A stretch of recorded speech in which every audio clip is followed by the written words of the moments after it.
డబ్బు, అనారోగ్యం, ఉద్యోగం, వ్యాపారం, అప్పులతో బాధపడుతున్నారా? మీకోసమే లాంచ్ యువర్ ఫ్యూచర్ ప్రోగ్రామ్.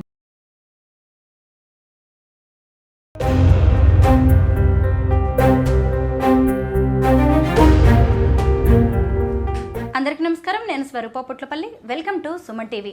సూర్యగ్రహణం, చంద్రగ్రహణానికి సంబంధించి మనకు అనేక నమ్మకాలు, విశ్వాసాలు ఉంటాయి. ప్రస్తుతం నాతో పాటు ఉన్నారు ప్రముఖ పంచాంగకర్త బ్రహ్మశ్రీ చిలకమర్తి ప్రభాకర శర్మ గారు. ఆయనతో మాట్లాడి ఈ ఏడాది ఎలాంటి గ్రహణాలు రాబోతున్నాయో తెలుసుకుందాం. నమస్తే అండి. నమస్కారం అమ్మా. గ్రహణాల గురించి మీరు అద్భుతంగా చెబుతూ ఉంటారు. ఈ ఏడాది సూర్యగ్రహణం కానీ చంద్రగ్రహణం, ఈ రెండిట్లో ఏది ఎప్పుడు రాబోతోంది?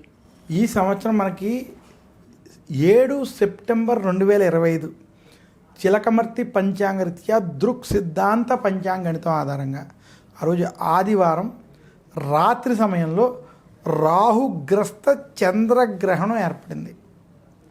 ఈ చంద్రగ్రహణం భారతదేశంలో ఆసియా ఖండంలో ఏర్పడుతుంది. అందులో ఇది రాహుగ్రస్త చంద్రగ్రహణం శతభిష నక్షత్రంలో మనకి పితృపక్షాలు ప్రారంభమయ్యేదానికి ముందు, అంటే పౌర్ణమి రోజు మనకి ఆ సమయానికి ఈ యొక్క గ్రహణం ఏర్పడడం విశేషం. అయితే ఇది కుంభరాశిలో ఏర్పడడం చేత కుంభరాశి వారు, సింహరాశి వారు కాస్త జాగ్రత్తగా ఉండాలి. కొంత వారికి చెడు ఫలితాలు మాత్రం స్పష్టంగా కనపడుతున్నాయి. ఇది రాహుగ్రస్త చంద్రగ్రహణం. ఇది రాత్రి సమయంలో 9:30 ప్రాంతానికి ప్రారంభమై తెల్లవారుజామున 3:30 మధ్య ప్రాంతంలో ఉంది. అందువల్ల ఈ గ్రహణ సమయంలో పాటించవలసిన నియమాలంటే, రాత్రి కాబట్టి ఆలయాలు అప్పటికే మూసపడి ఉంటాయి. అయినా కూడా సాయంత్రం 5:30కే ఆలయాలన్నీ మూయాలి. 5:30కే భోజనాది కార్యక్రమాలు ముగించుకోవడం మంచిది. తర్వాత గ్రహణం జరిగేటప్పుడు, రాత్రి గ్రహణం వల్ల గ్రహణ సమయంలో నిద్రపోకూడదు. గ్రహణ సమయం ధ్యానానికి, జపాలకి చాలా అద్భుతమైన అవకాశం. అలాగే గ్రహణ సమయాల్లో ఏవైతే రాశులకు కొంచెం ఇబ్బందిగా ఉన్నాయో వారు గ్రహశాంతులు వంటివి చేసుకోవాలి.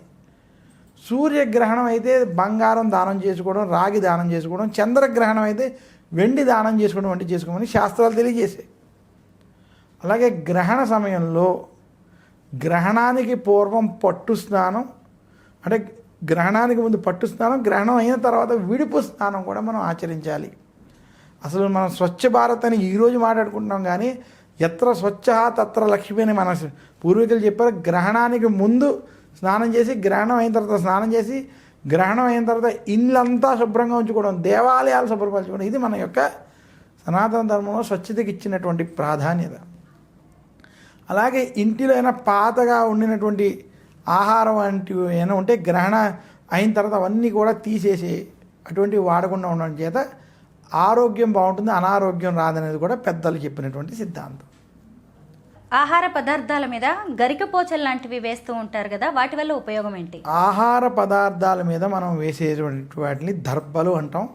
ఆ దర్భల్ని ఎందుకు ఉంచుతారు అంటే, దర్భ అనేటువంటిది మనకి స్వచ్ఛతకి, దర్భ అనేటువంటిది దర్భ గనక తగిలినట్టయితే, ఎందుకంటే పాల సముద్రాన్ని చిలికి అమృతాన్ని తెచ్చినప్పుడు ఆ అమృతాన్ని పంచేటప్పుడు కొన్ని చినుకులు కొన్ని ప్రాంతాల్లో పడ్డాయని, అలా పడినటువంటి ప్రాంతాల్లో కుంభమేళా వంటివి జరుగుతాయని, ఆ అమృతం ఏదైతే ఉన్నదో అది దర్భల మీద పెట్టడం, గడ్డి మీద పెట్టడం, అది ఏదైతే ఆ అమృతం దర్భ మీద పడిందని కూడా మన పెద్దలు తెలియజేశారు. ఈ పురాణ కథ ఆధారంగా దర్భకి అంతటి విశిష్టత ఉన్నది. అటువంటి దర్భను ఉంచడం చేత ఆ ఆహారము పాడవదని మన యొక్క పెద్దలు నిర్ణయించినటువంటి విధానం. అది దానికి శుభ్రత ఏర్పడుతుందని చెప్పడం, అందువల్ల దర్భల్ని అలా ఉపయోగిస్తారు. గురువుగారు, గ్రహణం అనగానే గర్భిణుల ప్రస్తావన ఖచ్చితంగా వస్తుంది. ఏ ఇంట్లోనైనా గర్భిణులు ఉన్నారు అంటే గ్రహణం సమయంలో అనేక జాగ్రత్తలు తీసుకుంటారు. ఈ చంద్రగ్రహణం జరిగేటువంటి సమయంలో ఇది రాహుగ్రస్త చంద్రగ్రహణం కాబట్టి రాహు ప్రభావం అధికంగా ఉంటుంది. కాబట్టి గర్భిణీ స్త్రీలు ఉంటారో వారి గ్రహణాన్ని చూడకుండా ఉండడం మంచిది. గ్రహణం జరిగేటువంటి సమయంలో వారు కొంచెం ఆరోగ్యం కోసం జాగ్రత్తగా రెస్ట్ అది తీసుకోవడం, గ్రహణ నియమాలు పాటించుకోవడం చేత శుభ ఫలితాలు కలుగుతాయి. ఆ సమయంలో అమ్మవారి నామస్మరణ చేయడం, రాహుకేతువుల యొక్క జపాలు వంటివి చేసుకోవడం వల్ల వారికి మంచి జరుగుతుంది. ముఖ్యంగా ఈ చంద్రగ్రహణం ప్రభావం అనేది ఏ ఏ రాశుల మీద ఎలాంటి ప్రభావం చూపించబోతోంది? ఈ చంద్రగ్రహణం మనకి ఈసారి కుంభరాశిలో ఏర్పడుతుంది. కుంభరాశిలో రాహు, సింహరాశిలో కేతు ఉన్నారు ఇక్కడ. అందువల్ల కుంభరాశికి సింహరాశికి ఆరోగ్యపరంగా, వృత్తి ఉద్యోగ వ్యాపార పరంగా కొంత ఇబ్బందులతో కూడుకున్నటువంటి పరిస్థితి కనపడుతుంది. ఉద్యోగస్తులకి ఉద్యోగంలో భయాందోళనలు, వ్యాపారస్తులకి కొంచెం చికాకులు మాత్రం ఈ రెండు రాశుల వారికి ఉన్నాయి. విద్యార్థులకు కూడా అంత అనుకూలంగా లేదు. అయితే ఈ గ్రహణం ఏ రాశులకి బాగుందంటే వృషభ రాశికి, తులారాశికి, కన్యా రాశికి, ధనువు రాశి, ఈ రాశుల వారికి కొంచెం ఈ గ్రహణ ప్రభావం బాగుంది. మిగిలిన రాశులకి మధ్యస్థ ఫలితాలు ఉన్నాయి. అంటే అంత బాగుంది అని లేదు, అంత చెడుగా ఉంది అని లేకుండా మిగిలిన రాశులకు ఉన్నాయి. గురువుగారు, ఈ చంద్రగ్రహణం అనేది వ్యక్తిగతంగానే కాకుండా వ్యవస్థ మీద కూడా ఎంతో ప్రభావం చూపుతూ ఉంటుంది. అయితే ఈ గ్రహణం అనేది మన భారతదేశం మీద ఎలాంటి ఎఫెక్ట్ చూపించబోతోంది? ముందుగా ఈ గ్రహణం ఆసియా ఖండంలో స్పష్టంగా జరుగుతుంది. భారతదేశం అలాగే దుబాయ్ వంటి దేశాలు, చైనా వంటి దేశాల్లో కూడా కొంత ఈ గ్రహణం కనపడుతుంది. ఈ గ్రహణ ప్రభావం వలన భారతదేశంలో యుద్ధ వాతావరణాలు, యుద్ధ భయాలు పెరిగే అవకాశం మొట్టమొదటి కనపడుతున్నాయి.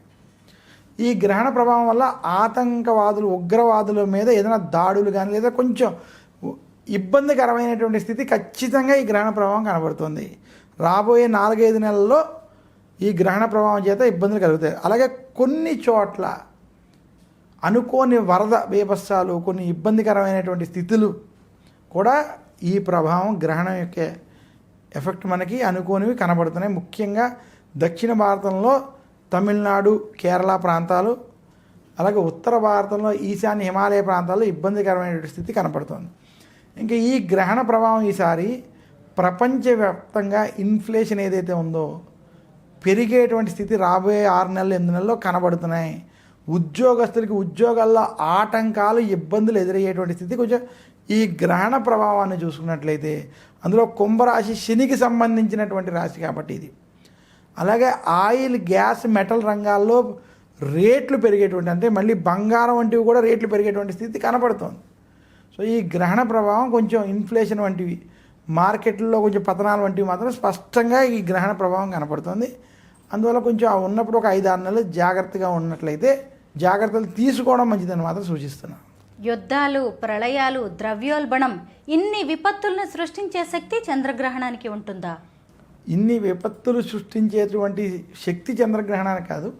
గ్రహణాలు మంచివే, కానీ గ్రహణాలు ఈ కొన్ని రాశులలో, కొన్ని స్థితుల్లో ఏర్పడేటువంటి పరిస్థితులు ఉన్నప్పుడు పరిస్థితుల నుంచి మనం దాన్ని ఏ లగ్నంలో ఏర్పడుతోంది, ఏ పరిస్థితుల్లో ఏర్పడుతోంది, అది దేశాల మీద ఎలాంటి ప్రభావాలు ఉంటాయనేది మనం పరిశీలించాలి. ఉదాహరణకి మహాభారత యుద్ధం జరిగేటప్పుడు అనేక గ్రహణాలు ఏర్పడ్డాయి. అన్ని గ్రహణాల తర్వాత ఒక ప్రళయం వచ్చింది. అందువల్ల గ్రహణం జరిగినప్పుడు ఆ గ్రహణ ప్రభావం కొన్నిటి మీద ఖచ్చితంగా ఉంటుంది.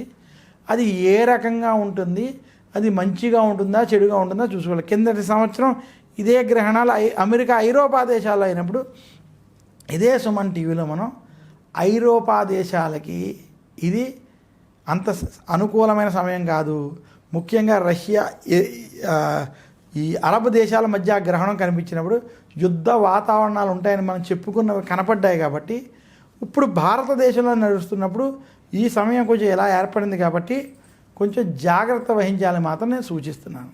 గురువుగారు, ఈ చంద్రగ్రహణం వల్ల ఇంత దుష్ప్రభావం ఉండబోతోంది అని మీరే చెబుతున్నారు. మరి నివారణ ఏదైనా ఉంటుందా? దీనికి నివారణ ఏమిటంటే, ఈ గ్రహణం జరిగేటువంటి సమయంలో అమ్మవారిని పూజించడం, రాహు జపాలు వంటివి చేసుకోవడం, చంద్రగ్రహణం అవడం చేత శివారాధన వంటివి చేయడం చేత కొంత ఆ రాశులకి ఎవరికైతే దోషాలు ఉన్నాయో అవి దోష నివృత్తి జరుగుతాయి. పితృపక్ష ప్రారంభం రోజునే ఈ చంద్రగ్రహణం రాబోతున్నట్టుగా తెలుస్తోంది. ఈ పితృపక్ష ప్రారంభం అంటే ఏంటి?